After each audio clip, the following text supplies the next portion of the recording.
18 কোটি মানুষের আস্থা যে বাংলাদেশ সেনাবাহিনী, তাদের কর্মকাণ্ডতে বাংলাদেশের মানুষ হতাশ, খুবই হতাশ।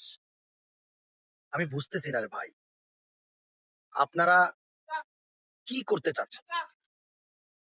আমি তো মাথায় কিছু ধরতেছে না। আপনাদের ইমেজ ধ্বংস হয়ে যাচ্ছে। এইভাবে একটা মানুষকে কিভাবে মারে? সে তো কোনো পরস্পরের আসামি না, সে তো কোনো ডাকাত না, সন্ত্রাস না।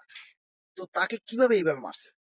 এটা একেবারে পরিকল্পিতভাবে এই ঘটনা ঘটানো হয়েছে। বাংলাদেশ সেনাবাহিনী কিভাবে এত নিচু নামতে পারে, যা বাংলাদেশের মানুষের মাথায় আসে না।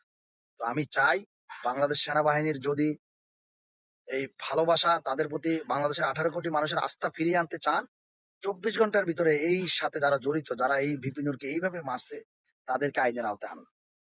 আর জাতিকে জানিয়ে দিন যে এরা কারা, এরা কাকে বাস্তবায়ন করতে চাচ্ছে, তারা দেশকে কোন দিকে নিয়ে যেতে চাচ্ছে, সেটা আপনারা দেখিয়ে দিন।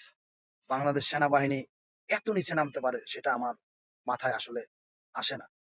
খুবই কষ্ট পেলাম বাংলাদেশ সেনাবাহিনীর কর্মকাণ্ড দেখে।